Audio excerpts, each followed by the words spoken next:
Having MG can make cooking difficult, but over the years, I've found some really helpful tools and tips that I'm excited to share. Hi, I'm Alicia. I think cooking should always be fun, creative, and of course, delicious. These black bean burgers are hearty, full of flavor, and MG friendly. You're gonna love them. Check out Alicia's Black Bean Burger cooking video and other recipes full of tips and tricks for managing common MG symptoms while cooking, only at mg-united.com. Ready? Let's cook.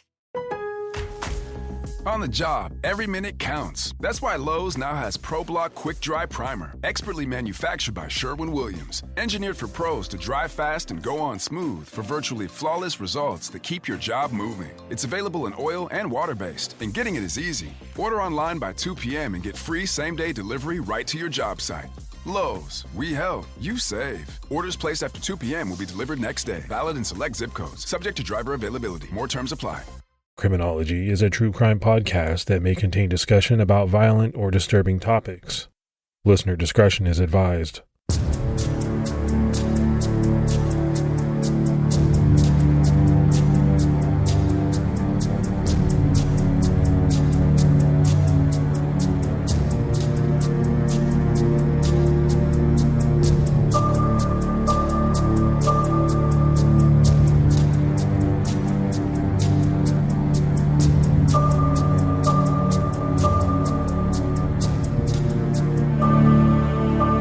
Hello, everyone, and welcome to episode 384 of the Criminology Podcast. I'm Mike Ferguson. And this is Mike Morford. Mr. Morford, how you doing today, buddy? I'm doing pretty good. How you doing? I'm doing great. Having a good week.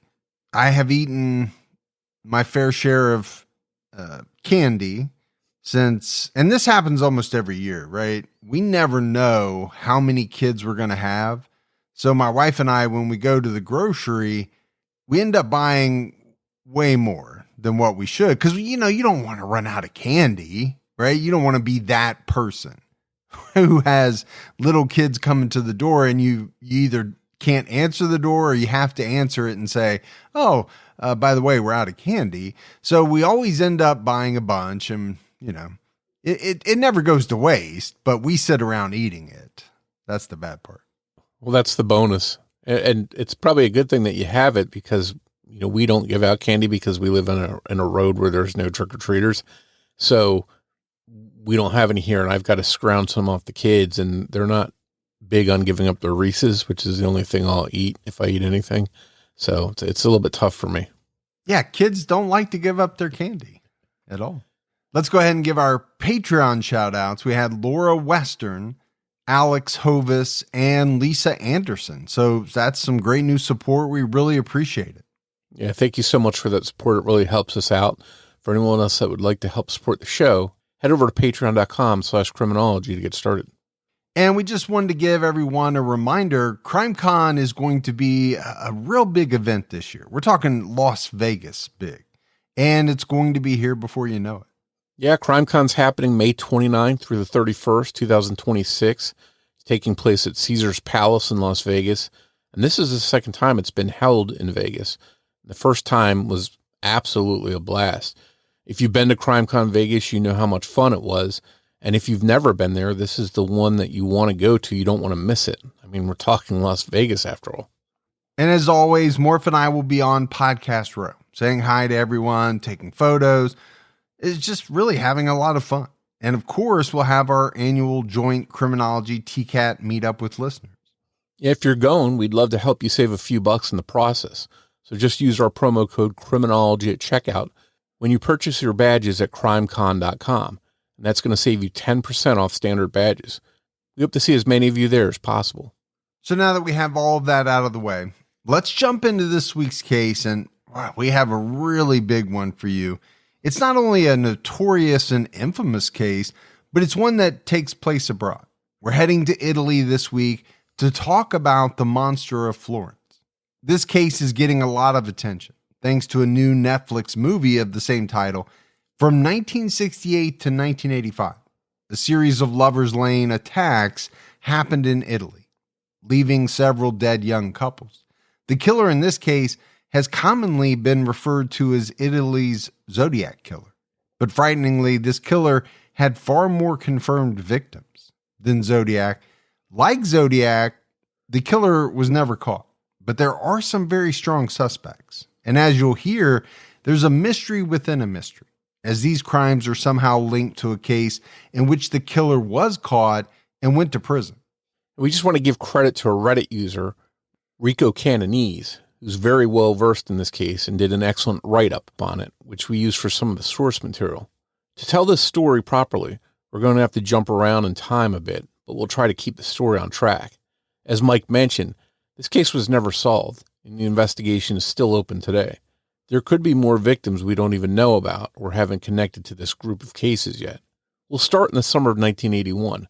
Those investigators would come to realize this was actually the middle of the killing spree. It was certainly not the beginning, and it was sadly far, far from the end. In the early morning hours of June 6th, 1981, a gruesome murder scene was discovered on a secluded road not far from a nightclub called Anastasia Club in Scandicci. This is a town not far from Florence. An off-duty policeman passed by a car that was parked off the road. He slowed down and looked. Didn't see any movement. As he approached the car, he could see the shattered glass of the driver's side window. And then as he got closer, he could see a man in the car who appeared to be asleep, sitting in the driver's seat. But then as he got closer still, he knew that the man wasn't asleep. He was dead. He could see a gunshot wound to his head. As he looked around, he saw a second body, a young woman lying on the ground outside of the car. He immediately called in for help. Investigators descended on the scene and identified the victims as 30-year-old Giovanni Foggi and his fiancée, 21-year-old Carmela Denuccio. Both victims had been shot multiple times, but the medical examiner at the scene was horrified to see that Carmela had also been stabbed, and closer examination revealed that her killer had used a knife to carve out the area of her pubic region. Authorities were able to determine that the knife used had notches in it. The weapon is most commonly referred to in reports as a scuba knife, which is a kind of knife with a very sharp and smooth tip, and is serrated closer to the base. The gun used in the attack was determined to be a .22 caliber Beretta, and Winchester ammunition had been the ammo of choice for the killer. The gun had a defective firing pin that caused a unique mark to be left behind each time a bullet was fired. So an off-duty policeman, right, comes upon the scene. We talk about it in many, many cases, right? Someone finding a dead body. Now, obviously, an off-duty policeman is much more equipped in pretty much every way to deal with this type of situation, but I don't care who you are. This is going to be a tough scene to process. I mean, not only are we talking about gunshots, but Morf, you talked about the fact that this young woman was mutilated. I mean, this is a very savage act that we're talking about. So I think as police officers, they often come across different situations, but probably more often than not, it involves accidents, injuries like that, not murder scenes. It's probably not something they stumble across in their off-duty time very often. And the brutality was immediately clear here. Cold-blooded murders. One man dead in the car, shot, and then you have this woman that's been murdered, dragged out of the car, and something heinous was done to her, which had to be shocking to see that. But what jumped out at me was that they did have some pretty useful information, right? The type of knife. Not that there's not a lot of knives like this everywhere with part of the blade being serrated, but it does narrow it down somewhat. Then you talk about the gun. They determined the type of gun, the ammo, and I think more importantly, this defective firing pin that really left behind a unique mark on each bullet. Yeah, that ballistics information, that unique strike on the bullets, seems like a fingerprint. So if they can find that gun, it would go a long way to solving this crime and the other crimes we're going to talk about, because this gun becomes very important. Police knew that they were dealing with a very sadistic and dangerous killer, and they needed to stop him before he struck again. As it turned out, luck was on their side. They got a tip that a local paramedic named Enzo Spalletti was discussing details of the murders before the bodies had even been discovered. They immediately arrested Spalletti. Obviously, he knew something. At first, he lied and said that he hadn't been in the area, even though multiple people had reported seeing his car. Then Spalletti changed his story, and he claimed that he was innocent. He had just been out that night hiding and watching couples in their cars, waiting for them to start having sex. This was actually a pretty common thing in the area. At that time, most people in Italy didn't move out of their parents' homes until they got married, so there was really no privacy. If you wanted to fool around before that point, this meant that many couples regularly ended up finding a secluded area to park their car and have some alone time. Enzo was just one of many voyeurs. In fact, there were groups of these voyeurs that would meet up just to spy on couples in cars. So this story wasn't all that far-fetched. But since Spalletti had already lied to them, authorities didn't buy this explanation. He was held in custody, suspected of being the killer. And I think there are a couple of things here that you're going to find to be true. First of all, young people are going to fool around. That happens. And if they're not out on their own, they're still living with their parents. Okay, they got to find a place, right? Sometimes it's a lover's lane. And then the second thing is, if you have a lover's lane area that is well known about, more than likely you're going to have some people out there who are trying to watch, for the lack of a better term. You're going to have some voyeurs out there trying to see if they can see something going on. Yeah, that makes sense that in that kind of situation, you'll have the looky-loos, the people that like to spy on couples. But in the research of this case, it was amazing to see how prevalent that was and how these groups of people would get together, almost like you might gather with some friends and go to a bar to watch a football game. Instead, this group of people would go and spy on these couples, and it just seems like a really weird situation. Well, in a lot of cases, right, we talk about peeping toms or, voyeurs. Most of the time, Morf, I would say that is a solitary act, right, that people commit. I think it is very rare to get a group of people, to kind of plan it and then carry it out. We don't hear about that all that often. And it also seems like it would open up the suspect pool, because if you had like one local guy that was constantly doing it and had been spotted doing it and had a reputation, he might be a logical suspect, where you say, okay, you got to check out this guy. He's a guy that's been caught being a peeping Tom on several occasions. Here you've got whole groups of people doing it. So if there's a suspect mixed in there, they're probably going to be harder to find. While investigators tried to build a case against Spalletti, something happened that would make them reevaluate the situation. There was another double murder of a young couple, leaving no doubt the killer was still on the loose. On October 23rd, 1981, at about 11 a.m., two farmers walking along their farm fields along a park near Calanzano found the bodies of a man and woman. Police identified the victims as 26-year-old Stefano Baldi and his fiancée, 24-year-old Susanna Camby. The situation was nearly identical.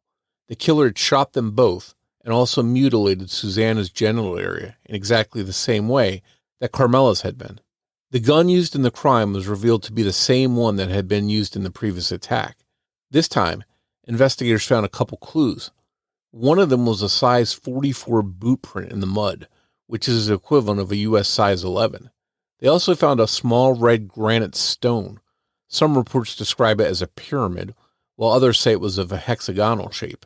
It was theorized that the killer had dropped it on purpose, perhaps as some kind of calling card, and over the years people would say it was some kind of tool used in the occult, while other people pushed back on that, saying it was a very common doorstop device used in farmhouses all over the area. So another brutal attack, but also more evidence. Definitely evidence that ties the two attacks together. You have the ballistics, as we've talked about. Now we have a boot print. And I think you're narrowing down a pool of suspects. Now we're talking about most likely a male here based on the size of the shoe, which I'm sure authorities thought this was most likely a male anyway. But I want to go back to the mutilation of both of these female victims. I mean, Morf, what is the first thing that kind of jumps out to you about the type of person that would, carry out these kind of just really sadistic acts? Yeah, to me, it's reminiscent of like Jack the Ripper type of stuff. It's like a whole nother level of terror. Well, my thought was he seems to be focused on the females in the two couples that we've talked about. Yes, he shot the males, but he didn't mutilate their bodies. That has to mean something. This has to be a guy who has a hatred of women or is fixated on something. Or is he trying to send a message? Yeah, it definitely seems like there's some kind of focus on these women and doing that kind of thing to them. Maybe there's something in his background that caused him to want to do this. And maybe that's a clue. And if police could possibly link into that, maybe that would help them solve this crime. Scams are everywhere, on your phone, in your inbox, even on your television screen. Looking at you, Tindler Swindler. What is it about scams that has pop culture so obsessed? Maybe it's because it can happen to anyone. Or maybe it's because we're all deeply fascinated by the psyche of someone who can lie with ease, cheat with no guilt, and convince the world they are who they say they are, even when they're not. Scamfluencers is a weekly podcast that takes you into the world of deception, sharing the stories of the day's most notorious scams. Like the recent episode of Natalie Cochran, the pharmacist femme fatale. It seemed like she had it all. A good job, loving husband, and 2 kids. But behind the scenes, Natalie was scamming friends and family using fake contracts, fake government emails. She even faked cancer. But when the walls started closing in, she'll do anything to keep the lie alive until someone ends up dead. Listen to Scamfluencers now, wherever you get your podcasts. 'Tis the season for identity theft. This time of year, most of us are checking off our holiday gift lists. But guess what? Identity thieves have lists too, and your personal information might be on them. Protect your identity with LifeLock. LifeLock monitors hundreds of millions of data points every second and alerts you to threats you could miss by yourself, even if you keep an eye on your bank and credit card statements. If your identity is stolen, your own U.S.-based restoration specialist will fix it, guaranteed, or your money back. And all plans are backed by the $1 Million Protection Package. The last thing you want to do this holiday season is face drained accounts, fraudulent loans, or other financial losses from identity theft all alone. Make this season about joy, not identity theft, with LifeLock. Save up to 40% your first year. Call 1-800-LifeLock and use promo code IHEART. Or go to lifelock.com/iHeart for 40% off. Terms apply. Police had to break the news to Stefano and Susanna's families. Susanna's mother, Rena, took the news especially hard. She had been worried sick after Susanna hadn't come home hours earlier. She then relayed some troubling details to police that may have had some connection to the murders. She told police that earlier that morning, at about 9 a.m., before Susanna had even been found dead, a phone call had come into the home. Susanna's Aunt Maria answered it, and a man said, "I'd like to speak to Susanna Canby's mother." When Maria told the caller that she was Susanna's aunt, the man said he really needed to talk with her mother. Before Maria could say anything else, the phone call disconnected. The caller didn't hang up.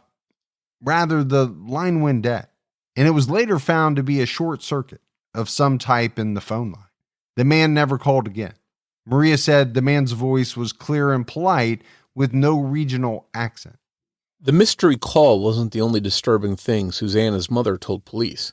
She also reported that in the days before she was killed, Susanna felt she was being stalked by a man in a car that she didn't know. The phone call and this possible stalking of Susanna was of interest to police, and they felt the events could be connected to her murder. Unfortunately, it didn't lead to a suspect.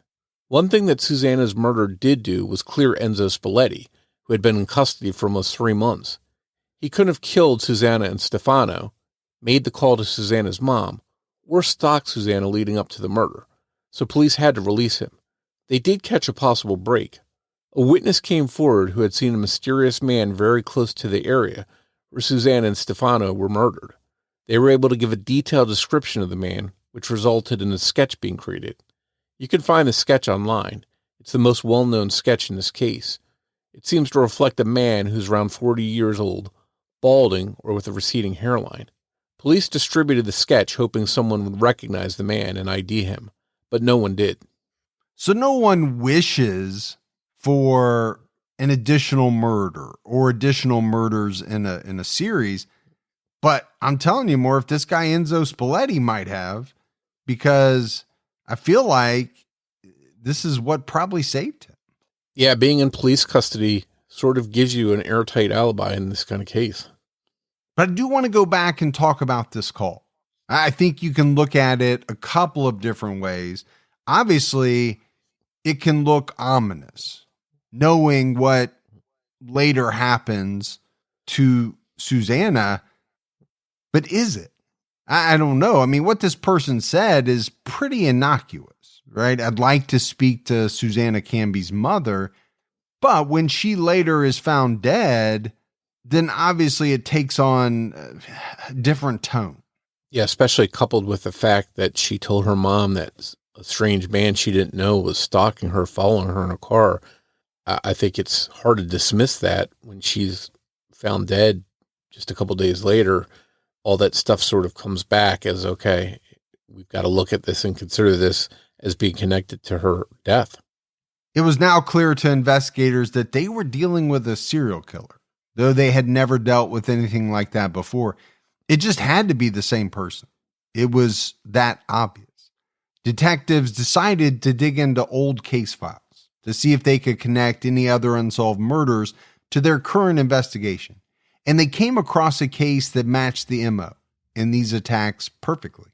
On the night of September 14th, 1974, 19-year-old Pasquale Gentilcore and his girlfriend, 18-year-old Stefania Patini, were supposed to go out with friends to Teen Club, a disco near Borgo San Lorenzo. They decided to make a stop on the way, on a dark road, to be intimate with each other, but they were interrupted during the act. Both were shot multiple times while they sat in the car, Pasquale 5 times and Stefania 3 times. The killer then dragged Stefania out of the vehicle and ripped her clothes off. He stabbed her in a frenzy, 96 times in total, many of the wounds to her pubic and chest area. The killer then inserted a grapevine branch into her vagina. As the killer left the scene, he stabbed Pasquale multiple times in the stomach. All of these stab wounds were post-mortem, as he had already died from the gunshots. Police ruled out robbery because they found Pasquale's wallet in the glove box, and Stefania's purse was in plain view.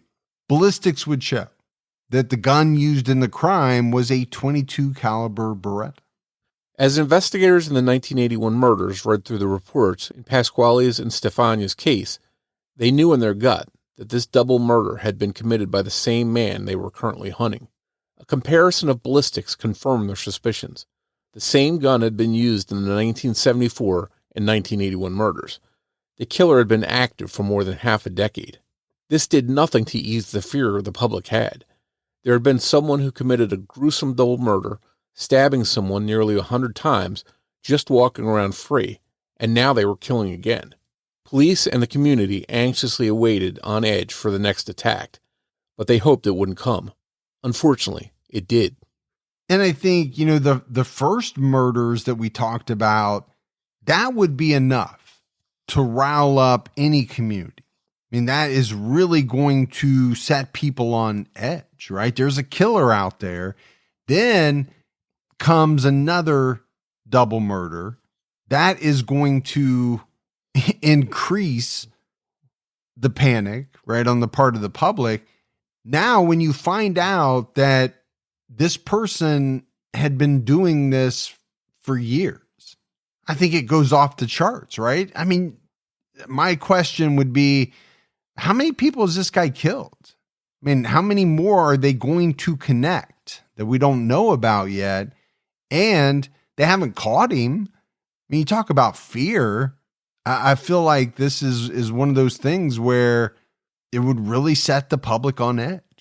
Yeah, and it seems like this 1974 attack was probably shocking and brutal to police when they discovered it and investigated it, but it seemed like a standalone incident.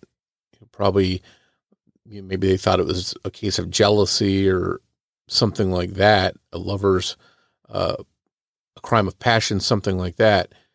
But then it happens again in 1981, not once, but twice. So there's this huge gap in between, and then multiple murders in 1981. So you wonder if that means the killer was dormant during that time, just biding his time, waiting to do it again. And when 1981 came, he did it multiple times. So maybe that was a sign that he was going to start picking up the pace and doing this on a more regular basis. But no doubt, right? The similarities are obvious. The male victims are all shot, and the female victims are shot, but then their bodies are mutilated. In this case, Stefania was stabbed 96 times. But to me, it's specific to where she was stabbed, right? In the chest area, the pubic area. I would think to investigators, that would be of the most interest. What is this telling us about the perpetrator? And it seems like in the 1974 crimes, there's stabbing to her body, severe stabbing, almost 100 stab wounds, a lot of it focused on her pelvic region, but there wasn't an actual mutilation. But by 1981, it seems like the killer graduated to doing that mutilation in multiple cases. So I wonder if that was a fantasy that he had and decided to start doing that in 1981. So he had gone from 1974 stabbing the female victim in her genital area, and in 1981 he had moved on to actually excising the genital region, taking it out with a knife. So definitely a disturbing progression by the killer here. Yeah, and I think if you're law enforcement, you're just trying to figure out what it means.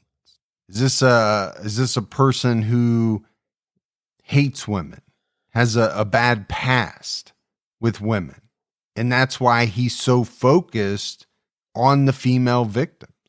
I mean, I'm stuck on that. I think it has to be a big part of the investigation. Late on the night of June 19th, 1982, a car was found backed into a ditch off the side of the road in Montes Pertoli. At first, the driver thought they had stumbled upon the scene of an accident. They looked inside the car and found a young man barely breathing in the passenger seat. In the rear seat, they found a young woman who appeared to be dead.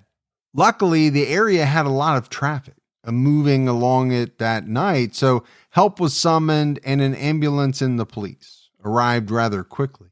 The two occupants in the car were identified as 20-year-old Antonelli Miglarini, who was already dead, and her boyfriend, 22-year-old Paolo Minardi, who was still alive, but barely.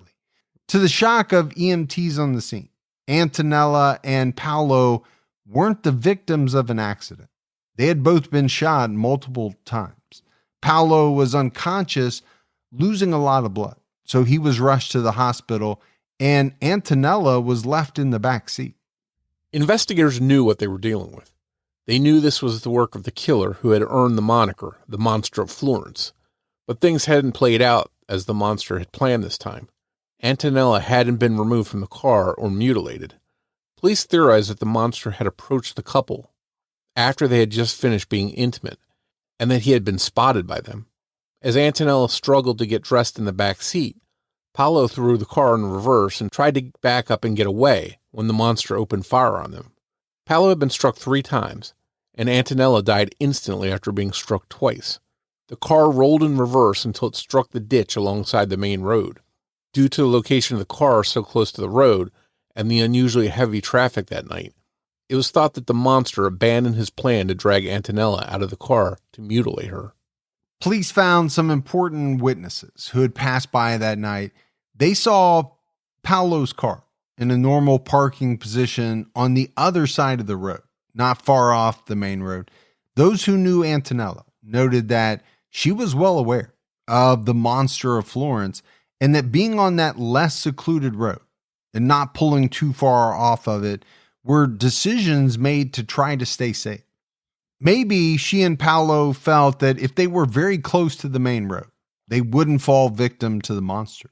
Another witness was able to give an exact time of the shooting as 11:40 p.m. because they clearly heard the volley of shots and looked at the clock. Police hoped that Paolo would survive and might be able to give them some additional information, but sadly he died in the hospital not long after arriving. After Paolo died, police took a gamble, hoping they could cause the monster to slip up or make a mistake revealing his identity. The authorities falsely claimed to the public that Paolo had regained consciousness in the hospital and had been able to speak with investigators before he ultimately passed away. Now, this was a bluff, but they took their chances. They wanted the killer to believe that they had a good description of him and see if anyone acted suspiciously or turned themselves in. And if we go back to this attack, to me, Morf, it seems a little more brazen. You know, they're on this main road.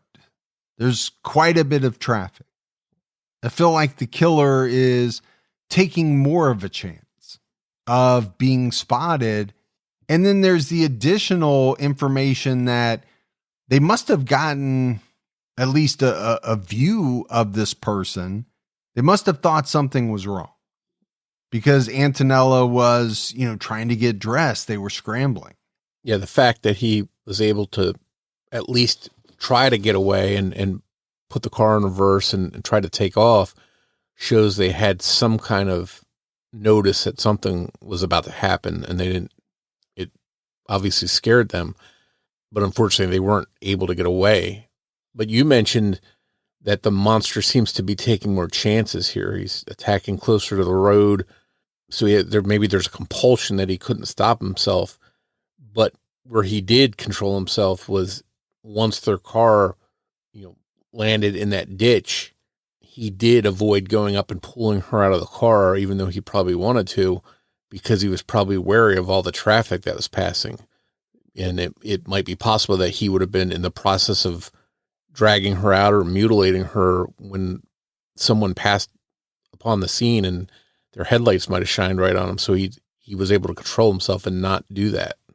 Well, you used the word compulsion, and I think that is a very good word to use because I think a lot of these killers are driven by some kind of compulsion, right? They have to, or at least they feel that they have to do something. And I just wonder why in this instance he chose to target someone on the main road.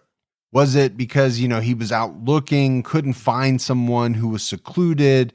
By this time, I'm sure people were avoiding lovers' lanes. They were worried about this monster.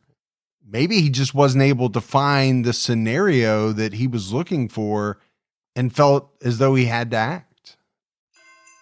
'Tis the season for identity theft. This time of year, most of us are checking off our holiday gift lists. But guess what? Identity thieves have lists too, and your personal information might be on them. Protect your identity with LifeLock. LifeLock monitors hundreds of millions of data points every second and alerts you to threats you could miss by yourself, even if you keep an eye on your bank and credit card statements. If your identity is stolen, Your own U.S.-based restoration specialist will fix it, guaranteed, or your money back. And all plans are backed by the $1 Million Protection Package. The last thing you want to do this holiday season is face drained accounts, fraudulent loans, or other financial losses from identity theft all alone. Make this season about joy, not identity theft, with LifeLock. Save up to 40% your first year. Call 1-800-LifeLock and use promo code IHEART. Or go to lifelock.com/iHeart for 40% off. Terms apply. It was around the time of this bluff by police that an anonymous tip came in, suggesting that authorities look into the 1968 double murder of Barbara Loci and Antonio LaBianco on a Lover's Lane. It wasn't clear to police how that case could have anything to do with the Monster of Florence case. After all, that case had been solved, an arrest had been made, and the killer had been incarcerated. In a lucky twist of fate, the shell casings collected from that crime scene were still attached to the case file. At that time, the protocol was to destroy evidence like that after a certain amount of time, especially because the case was considered solved. There was really no need to have any of that evidence still in their possession, since all appeals in the case had been exhausted. But there they still were, easy to find and ready to be analyzed. And to the shock of investigators, ballistics proved that the gun used in the solved 1968 murders of Barbara Loci and Antonio LaBianco was a .22 caliber Beretta, the very same .22 caliber Beretta that was now being used in the Monster of Florence murders. Even the same ammo was used, Winchester H series. The cases were now linked. The monster may have been killing for longer than anyone realized. But how? How was the murder weapon in the solved 1968 case now being used in the Monster of Florence murders? Police felt that if they could solve that mystery, it might lead to the identity of the Monster of Florence. At 2 o'clock in the morning of August 22nd, 1968, there was a knock at the door of Francesco De Felice in the town of St. Angelo a Licour. Francesco wouldn't have normally been awake, but that night he was already up when he heard the knock because his son had woken up and called out, asking for a glass of water. Of course, he wasn't expecting any visitors at 2 a.m., but when he opened the door, he was surprised to find a young boy standing there. It was 6-year-old Natalino Mele. He was alone, and he didn't have any shoes on. He told Francesco that he was very tired and would need a ride to his house because his father was at home, but he was sick. According to young Natalino, he had been with his mother and his uncle, but they were dead in the car. If Francesco wasn't all the way awake by this point, he surely got jolted awake by what the little boy at his front door had told him. Francesco jumped into action to help Natalino and immediately called police. When authorities found the car about 1.25 miles from the De Felice home, it became clear that Natalino hadn't been mistaken. His mother, 32-year-old Barbara Loci, and 29-year-old Antonio LaBianco, who Natalino called his uncle, were dead in the car. The car's right turn signal was still blinking, partially illuminating the darkness. Barbara was in the driver's seat, slumped over the steering wheel. Antonio was sitting in the passenger seat, which had been reclined. His pants were unzipped and unbuttoned. It was pretty clear that they had been interrupted in the act of being intimate, with the scene indicating that Barbara had been performing oral sex on Antonio when she was shot 3 times in the left side of her body and a 4th time in the back. Antonio was shot next. He also suffered 3 gunshots in the left side of his body. 2 shell casings were found inside the car in the back seat. The final position of the bodies appeared somewhat staged.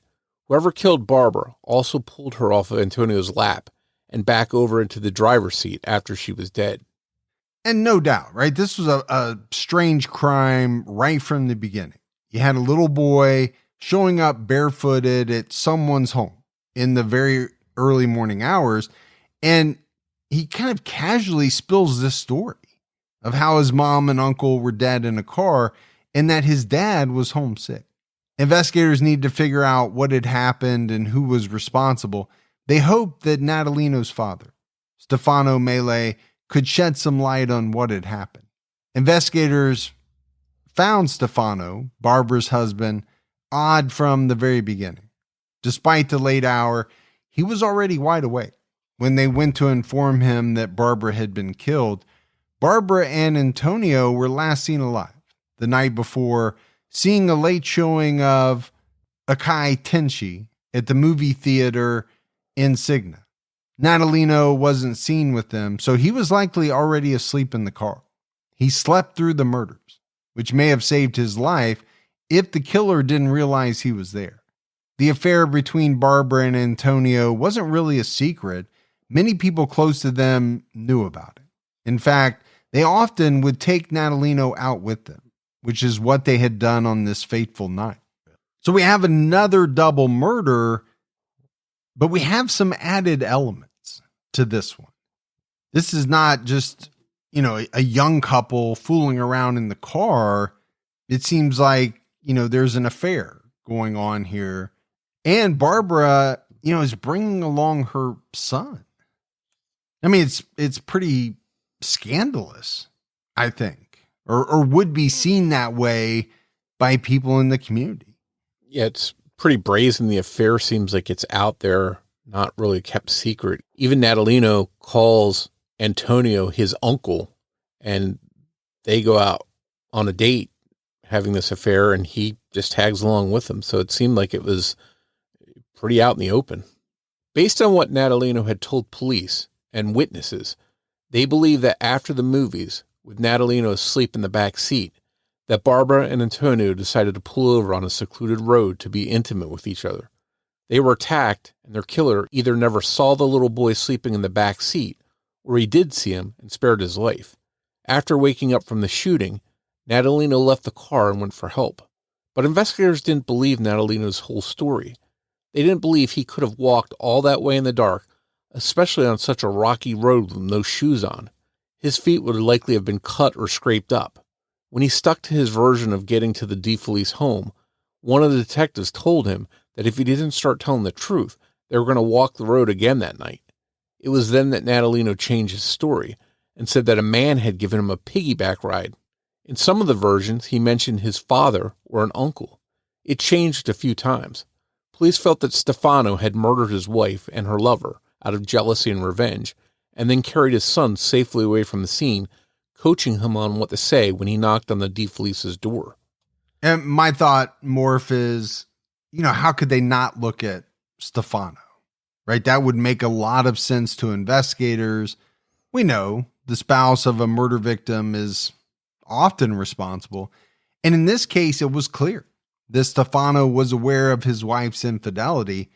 The fact that his son was safely removed from the situation and not harmed made Stefano a strong suspect. And the fact that the killer pulled Barbara's head from Antonio's lap after she was dead suggests a personal relationship. Either someone who didn't want her to be found in that position to protect her dignity, or so that she couldn't shame them when the public found out. All of this suggested that Stefano or his family, who considered Barbara an embarrassment due to the public affair, could be responsible. A paraffin glove test, which isn't used anymore, proved to investigators that Stefano had recently fired a gun. Under questioning, Stefano Mele confessed to the killings of his wife and her lover, but would also implicate other people. Just as his son Natalino had, Stefano named multiple people and changed his story. The murder weapon was determined to be a .22 caliber Beretta with a defective firing pin, and it was never recovered. Stefano claimed he threw the gun into the bushes in a panic. Police tried to search for the gun in the area that Stefano claimed he had tossed it into, but they never found it. Stefano Mele was convicted for the murders of his wife and her lover in 1970 and was sentenced to 14 years in prison. In 1971, the first confirmed Monster of Florence attack happened, but if Stefano Mele was in prison from 1971 to 1985, he couldn't be the Monster of Florence. So how was the gun he used to commit a double murder being used to commit other similar murders while he was away in prison? And who was pulling the trigger? That's what we'll be discussing in part 2 of our Monster of Florence coverage, and we'll also explore the remaining cases attributed to the monster. And as we wrap up this first part, Morf, it's almost like, it's a mystery wrapped up inside another mystery. Now, obviously, we started talking about a series of double murders, Lover's Lane style murders. And I said it earlier, right? Police had quite a bit of evidence, namely this .22 caliber Beretta with a very distinctive, defective firing pin. The ballistics comparisons, I'm sure, were not that hard to make. And it allowed them to easily connect murders that spanned many, many years. But then you have this guy, Stefano Mele, who is convicted of killing his wife and her lover using the exact same gun. And I think that's where the mystery wrapped up in the mystery comes in. It's very interesting that this 1968 solved, or what they thought was solved, murder is very similar to the later murders, other than the fact that the female victim wasn't pulled out of the car and mutilated, but right down to the same gun being used. Had this crime not been solved, had there not been a prosecution and a conviction, and this just went unsolved, it might be easily attributed to the same killer. But here we know, at least according to the outcome, the conviction, that the victim's husband was responsible. So that leads to the whole other question is, okay, how's the gun that he used now turning up in these other murders? Is he telling the truth? Did he really throw the gun in the bushes? And if so, did some serial killer just happen to come along and find it and start killing people later? That, to me, seems far-fetched. Well, I think, a lot of people listening could look at this a couple of different ways. First of all, did Stefano Mele really kill his wife and her lover? You have to answer that question, because if he didn't, and let's say he was pressured into confessing, right? That's not out of the realm of possibility. Then you can make the argument that these murders were committed by the Monster of Florence. If he really did commit the murders, like you said, Morf, did a serial killer just happen to find his gun and then start killing? I don't know. It's part of the reason why this case is so compelling to so many people. I think, you have the kind of Zodiac vibe here, right? It's hard not to think Zodiac. But like you said early on, the Monster of Florence has a much higher victim count than the Zodiac. On top of that, there's the sexual mutilation angle. So for as much coverage or attention that the Zodiac has received over the years, you have this Monster of Florence who, for people in the U.S., it's most likely just because it didn't happen in the U.S. Many people might not have heard of this case who have heard of the Zodiac just because that was well covered here. And it seems on one hand, like this connecting of this solved, quote unquote, solved case from 1968 seems like it's going to help the investigators in the Monster of Florence case. But as we're going to find out in part 2, I think it only adds more confusion and more avenues they have to explore. And it had to be very frustrating. Well, I'll definitely say this. We have a lot more, right, to cover in part 2. And that'll be coming at you next week. But that's it for our first part on the Monster of Florence. As always, if you love the show but haven't done so yet, take a minute, go out, leave us a review, leave a rating. Also, keep telling your friends. Word of mouth about Criminology really helps us out. If you want to find us on social media, we're on every major platform. Just search Criminology Podcast in your favorites. You can also visit our website, criminologypodcast.com, to find news, information, and old episodes. And if you want to join a discussion about the show, head over to Facebook and search for Criminology Podcast Discussion and Fans. So that's it for another episode of Criminology. But Morf and I will be back with you next Saturday night with a brand new episode, part 2, and the final part on the Monster of Florence. So until then, for Mike and Morf, we'll talk to you next week. Take care, everyone.